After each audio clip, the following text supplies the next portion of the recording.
So today I'm here with Ed Garland. He is the Public Information Associate for the Sebastian Inlet District. He's responsible for public outreach activities at the agency, including the website, social media, articles, photography, and videography. He does it all.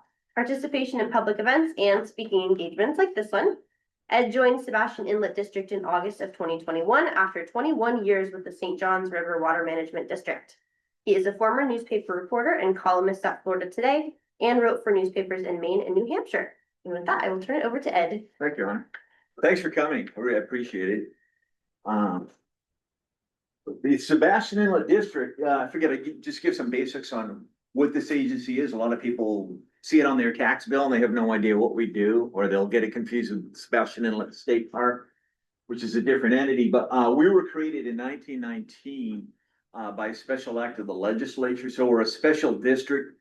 And as Honor mentioned, when I worked for St. Johns River Water Management District, it's sort of a similar setup government-wise. You can levy our own taxes for projects. We're very project-based. But our basic, when they created us in 1919, it was basically to make sure we maintain safe navigation between the inlet, between the Indian River Lagoon and the Atlantic Ocean. And the first photo I usually like to show is one of the questions that does come up sometimes is people say, is that the inlet natural or man-made? And it's man-made. But this photo was actually taken in 1919, the year we were established. And there had been, if you read the history of the inlet, there had been back and forth between the two counties as far as having an inlet, and there were several people who were fought for that, created the district, and this was when they first broke through and removed the plug to start connecting the Atlantic and the lagoon.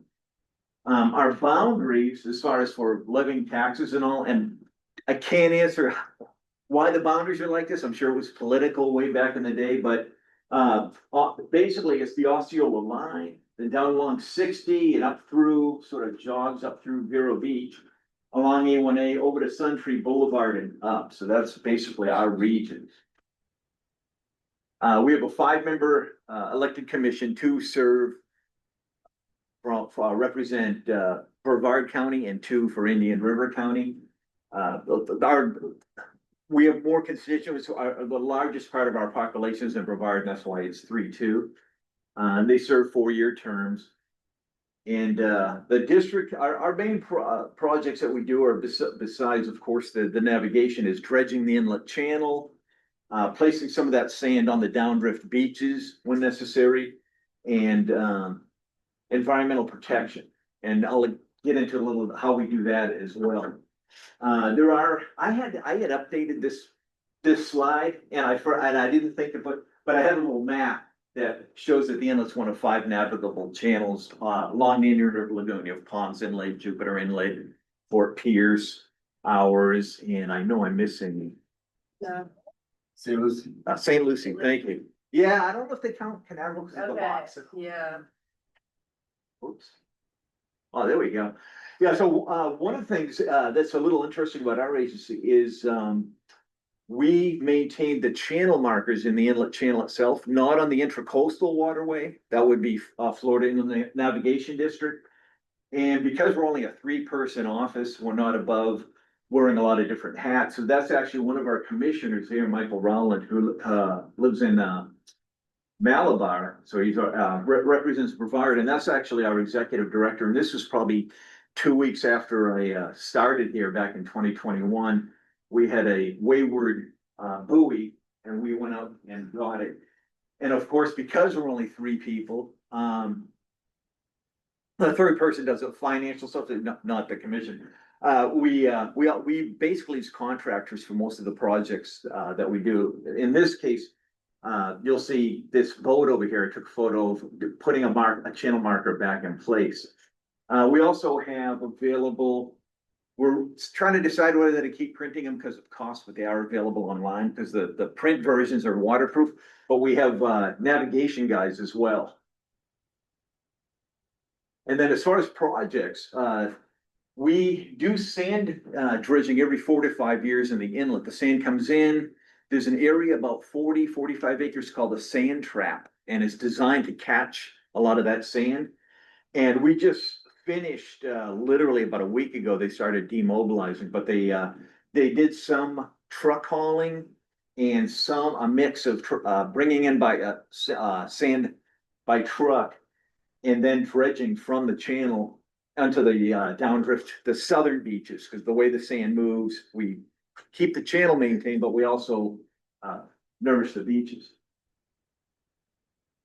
And one of the biggest issues, and I learned this in my old career, is that when you're dredging some of these channels or tributaries such as Turkey Creek, Crane Creek, Sebastian River, when I was at St. John's, they did that, is where do you put this stuff?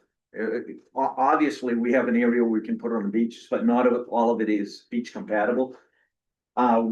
We have a plot of land on the north side of the jetty, west of the bridge. It's fenced off, and they call it the DMMA, the Dredge Material Management Area. And we can put non-suitable sand in that area as well. And it's really actually been a benefit to the taxpayers. A couple of years ago, Brevard County Mosquito Control came in, and I get some of their mosquito impoundments. Hurricanes had hit them, they had eroded. And they said, hey, can we have some of the sand in there? And we had some that wasn't good for the beaches, so they take all you want free of charge. And I forget, it saved about 20 grand, I think. And yeah, this right here is a project from a couple of years ago. And this right here is when they do the dredging. This was just taken a few weeks ago. So where they pump it from, this would be obviously the interior of Lagoon. So this would be the western shoreline, and then they pump it through pipes out onto the beaches. Let's see. Yeah, and another big project we're wrapping up right now was the North Jetty. That's to me the premier attraction of Sebastian Inlet for anglers, for people who just like to visit the park and all. Besides the Crescent Beach, this is where it's at. It's about 1,000 feet long. Has, I believe, 59 grates that you can look down through and see the ocean. Every couple of years or so, we have it inspected, and they find spalling and cracks and this and that, so we can plan ahead to do repairs before they become too costly. And so this might have been 3 years ago, and so they have all the covers off, so they're looking it over, and they get cameras in there and take photos. And as a result of our inspections, although this one is really visible, if anyone's visited the North Jetty in the past few years, there was an area where a lot of the boulders were missing because of hurricanes literally pushing the boulders into the inlet or out to sea. And the North Jetty, there was a lot of work done in 1970, and then more work done in the 80s, but some of the engineering wasn't up to snuff as far as the types of rock they used. There was a lot of coquina. So on our project, this is the North Jetty, we call it the North Jetty Revetment Improvements Project. We removed about a 210-foot section and brought in rock from Georgia by train and all.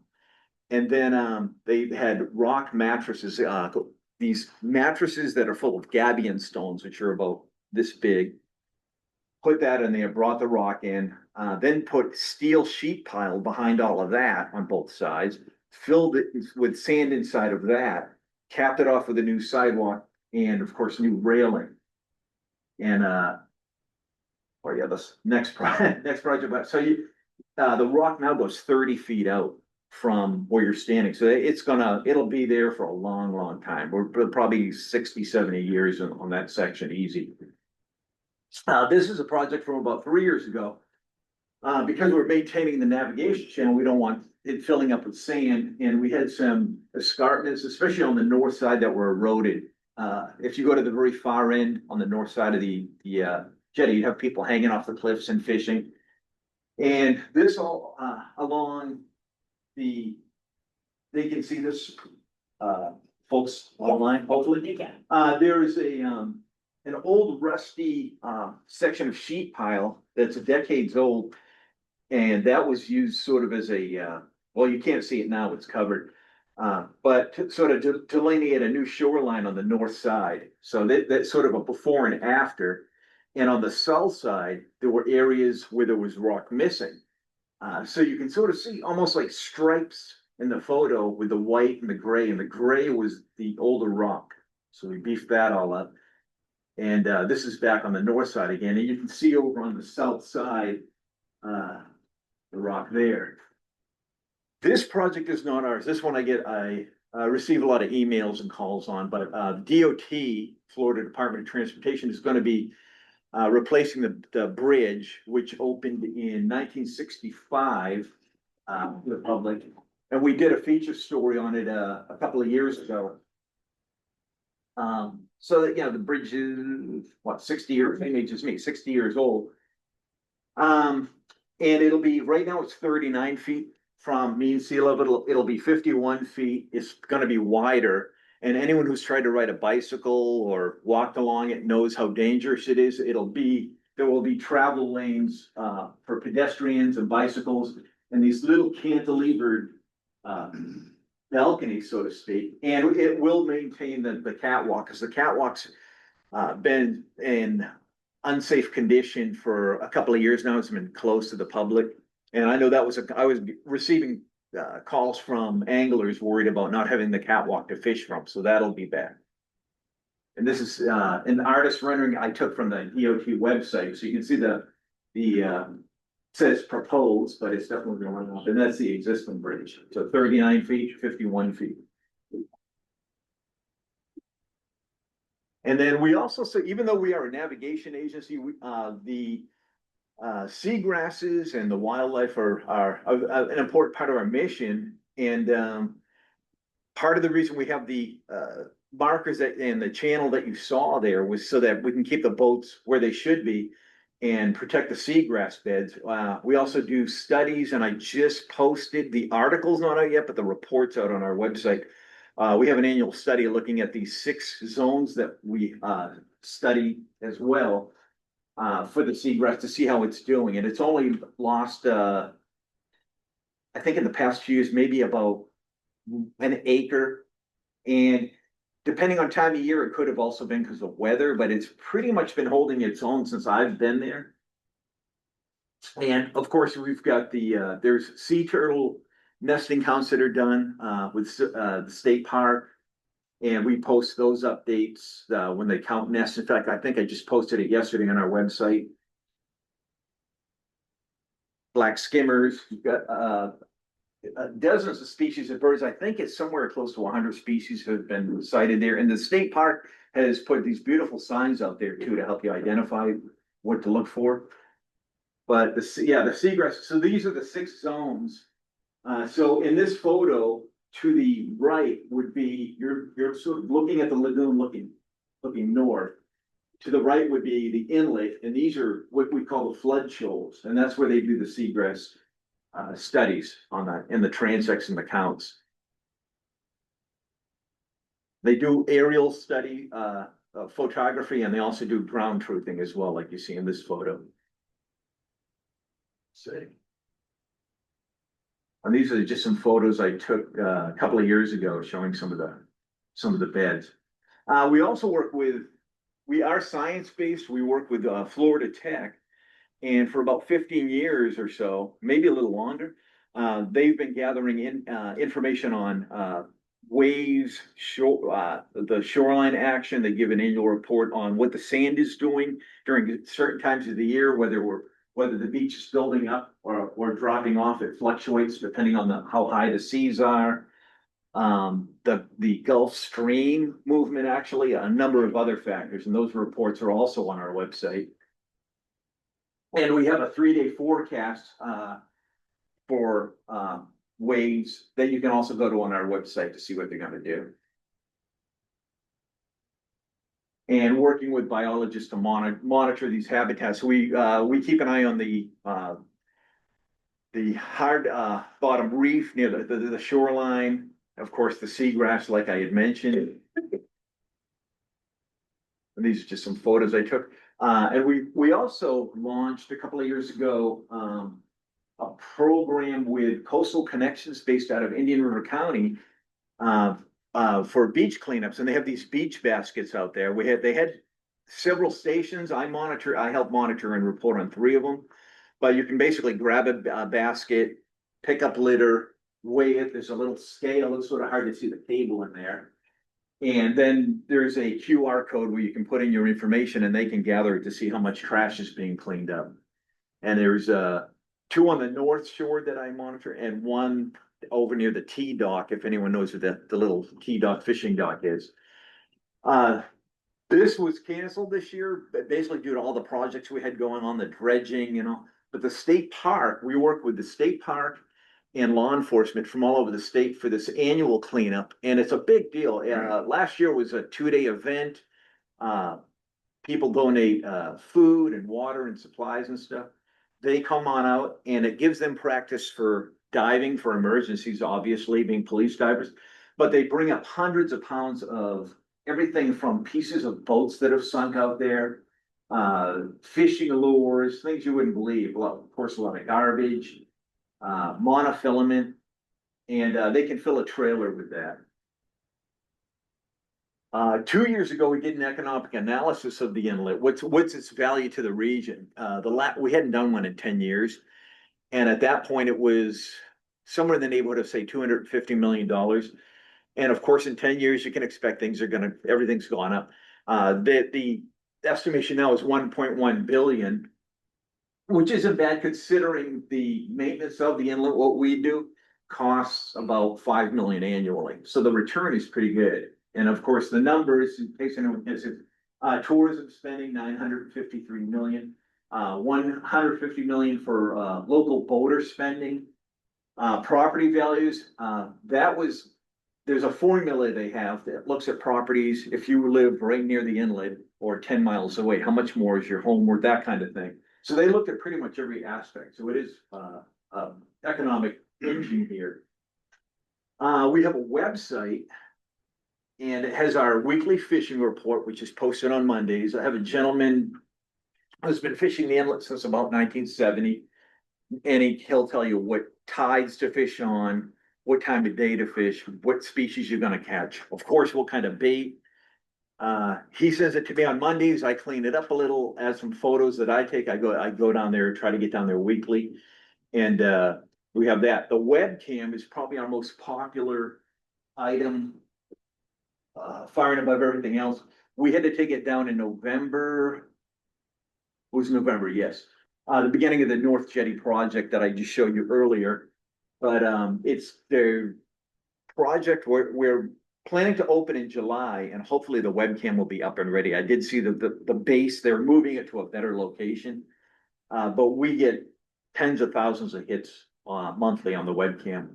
I do electronic newsletters, but I don't spam people, only if it's major projects that they're interested, updates on our projects. And of course, public records and feature stories. We have a 5-part series I did on the fish species of the inlet. Dr. Grant Gilmore, who's world renowned for fish studies, biology. I spent a bunch of time with him. I think it was the spring before last, actually. And over the course of the year, put out a 5-part series on the different types of fish that say they lay eggs in the lagoon, or they live on the reefs. Some move in and out of it. So it's a study on those, and that 5-part series is available on our website. This is, once the webcam's back up, this is what you would see. There are still photos, and there's also every 15 minutes one that does about a 360 or 180 around the inlet. And on our fishing report, we always have like a carousel on that webpage that we feature different anglers and all. We have an environmental section that we added to our website, so you can look up species of birds, wildlife, and of course, Facebook and Instagram are most popular. Funnily enough, is history. People love our history because we have 100 years of photos. This has a great story behind it. When World War II broke out, the inlet shut down, what was closed due to a storm, blew a bunch of sand in. And then Pearl Harbor happened, and then now we have to protect our shoreline. So they kept it closed. They used it as military training base for a few years. Because the climate and all represented the Japanese theater. So they did a lot. We have photos of all the recruits building things and watchtowers and things like that, watching for German U-boats and such. But when the war was over, there was some leftover dynamite that the military left behind. So our commission at the time said, well, let's reopen the inlet using dynamite. And we have records of all the whiskey that they charged the taxpayers. We have a sheet. It just goes on and on and on about lubricants, whiskey, entertainment, food. But they got the job done. But it was definitely sort of a good old boy thing. This right here this would be probably 1964 because the bridge opened in 65. And as you can see here, the state park didn't come about till either 70 or 71. So this is a few years before these private little fish camps were bought out by the state. And the road is going in and you can see the bridge supports going. And our latest addition is an app we now have. And I personally love this. It's free. You can download it on an iPhone or an Android.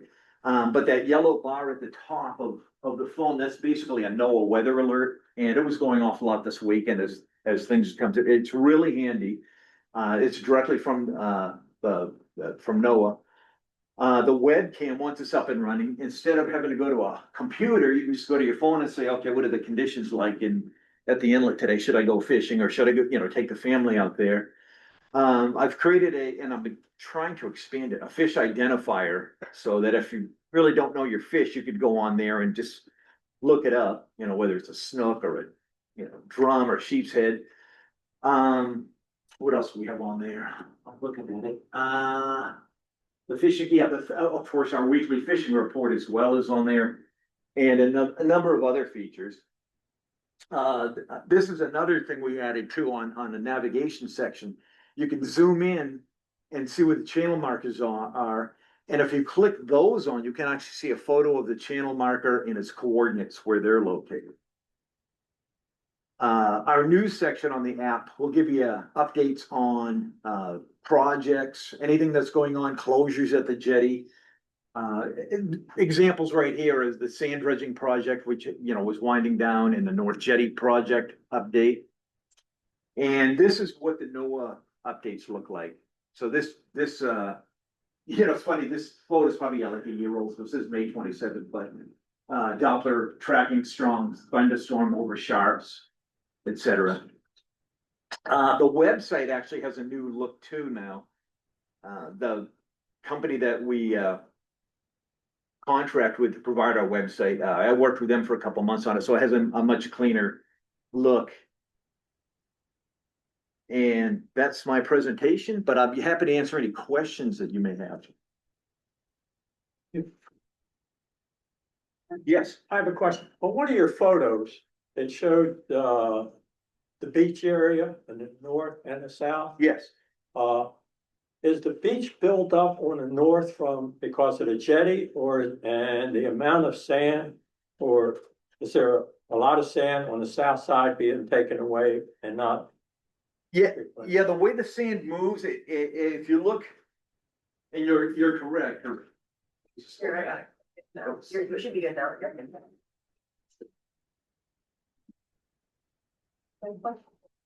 It was. Yeah, well, there's a. That's a good. Yeah, there is sand loss on this side, and some of it does go into that channel that's itself and the sand trap, which is designed to capture the sand. And that's why every probably 5 or 6 years, we'll go in, for the navigation end of it, we keep the channel about 9 feet deep.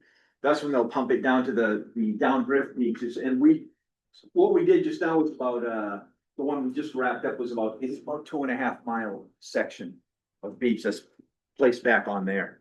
And we have an inlet management plan. I didn't get into the nitty gritty of it, but the Department of Environmental Protection, we have agreement with them where we have to place 75,000 cubic yards annually, but over a 10-year period. So it doesn't mean we have to do every year. So they, this year, they're still adding the numbers up, but we'll probably get a couple of And you years. say the dredging project is completed? Yes, they didn't. There's some issues as far as how much sand they're still trying to determine.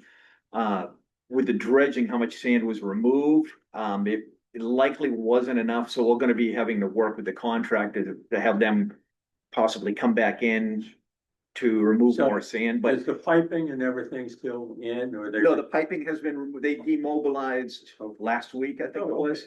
The dredge, I saw it last Friday out in the water, but that might be gone as well. I haven't been down this week yet. Awesome, okay. How far north and south in the lagoon does the tidal effect occur? One question we know the answer to. Ooh, that one I'm not really sure. I have heard from some of the IRL scientists that as far as miles north up around Banana River, it can be a sort of a month before it Yeah. flushes out. But I- I'm not really sure on that one. Okay, here, as far as I know, our tidal flux is less than a foot, about 6 inches, I think. So we do get a little bit, but it's not super significant. Let's see, can you discuss the hazards to navigation caused by submerged dredging rigs? Submerged dredging rigs. Well, the dredging rig isn't submerged, it sits on top of the water. That was my question, actually, because, I just had, some people tell me, hey, when you're going through the inlet, there's some submerged dredging rigs. I wasn't sure if that was a true statement or not, but a guy actually did submit a claim because, and I saw his motor, because he hit something. Yeah, there was an issue during the dredging where there were several boat strikes. Yeah, And they were reported to the Coast Guard, reported to us, and our executive director I think he's been in touch with a lot of them, but it's gonna be an issue between the boaters and the contractors who are ultimately responsible. gotcha. But yeah, that was an issue. Was it fluid pipes? I believe it was pipes. Okay, a question online about the lionfish situation. I guess, are there lionfish in the inlet? Is there any issue with that? I have not heard of any, doesn't mean there aren't any, but I did some snorkeling there a couple of years ago in the water. It was one of those rare days when it looked like Caribbean waters. I didn't see any and it was along that new rock project. I wanted to see what was happening there, and it was actually already growing algae, fish were already drawn towards it, so it was beautiful. And in fact, on our website, if you scroll down on the very home page, you'll see some of that footage right there. You'll see some sergeant majors and a few other colorful fish. I haven't heard anything about lionfish being an issue. Okay, good to know. And I've never seen one caught actually off the inlet. I'm down there once a week and I've seen hundreds of fish caught. Okay, good to know. Is the DMMR state property, and are there any plans to restore shorebird nesting habitat? I'm thinking they're referring to the DMMA, I maybe? think so. Now that was purchased for the sole purpose of having a place to store materials that, either sand could be used for emergencies that we can store there. And right now, there's room for that. Because this portion of the dredging is over, or sand that isn't beach compatible. So that'll stay as it is. Okay. Is the inlet, or I guess, does the inlet have any oyster or clam restoration in terms of, trying to improve water quality, stuff like that? I know that in the general area, the zoo and I was at an Indian River Lagoon Council meeting recently where there are a number of restoration projects going on. Oyster mats, oyster beds and all. I don't think there's any in the very immediate area of the inlet. Yeah. Perfect. Let's see. Okay, I don't know if you'll know the answer to this. Is the surfing first peak north side being worked on? No, Okay, that's been a constant complaint. Every time I post something about the North Jetty, there's this outcry about what happened at First Peak. First Peak was a popular surfing wave, and if you're looking at the North Jetty, it's just to the north of it. And they extended the jetty back in the eighties, and First Peak pretty much disappeared for the most part. So everybody wants it restored.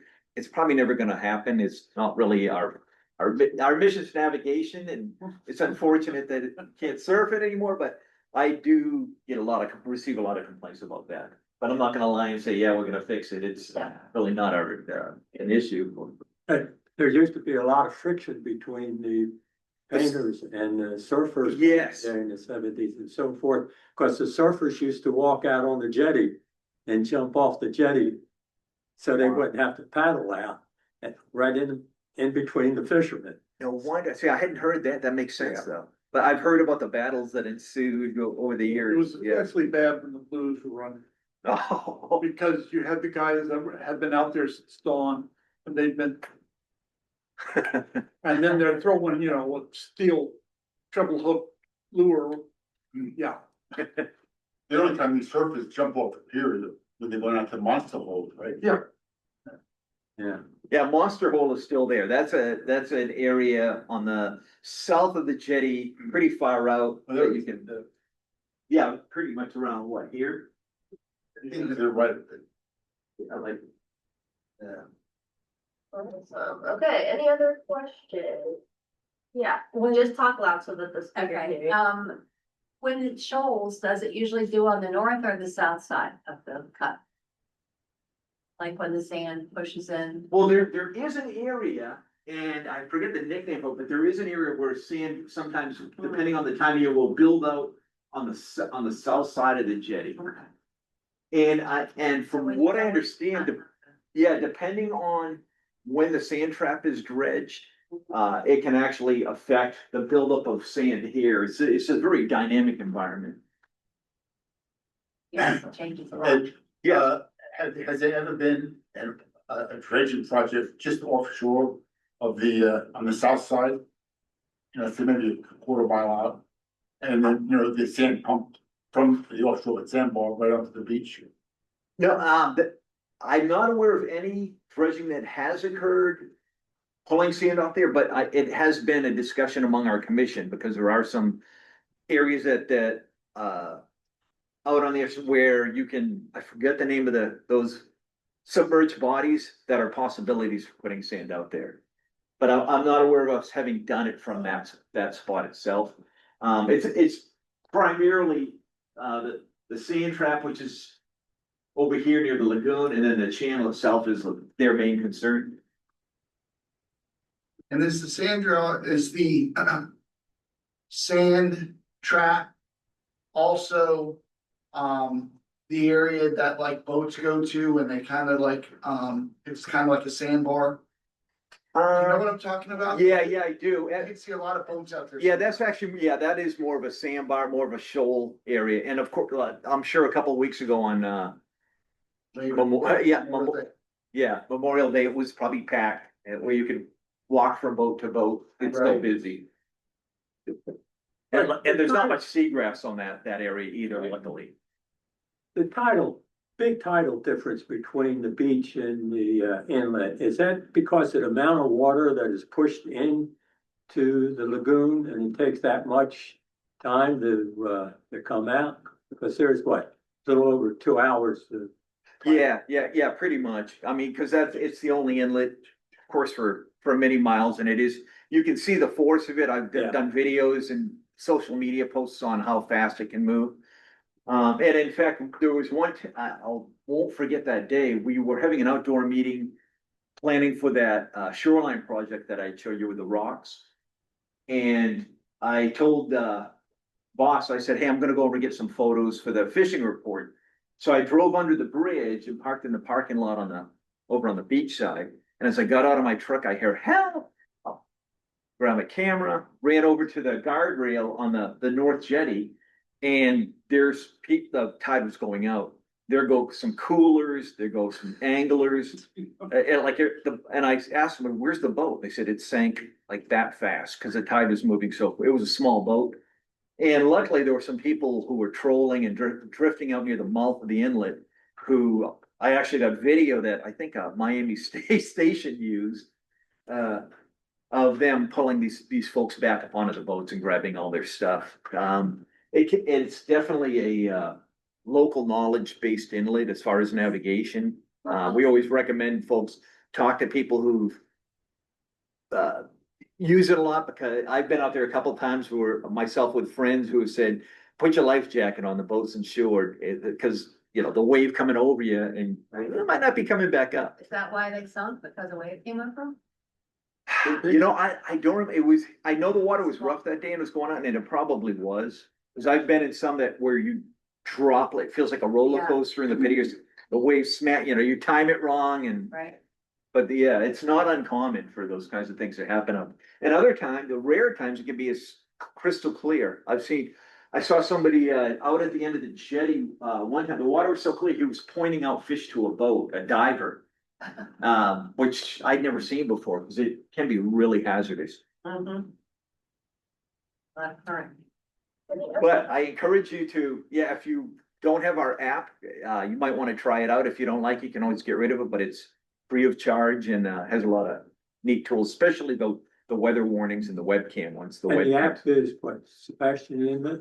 Sebastian Inlet District.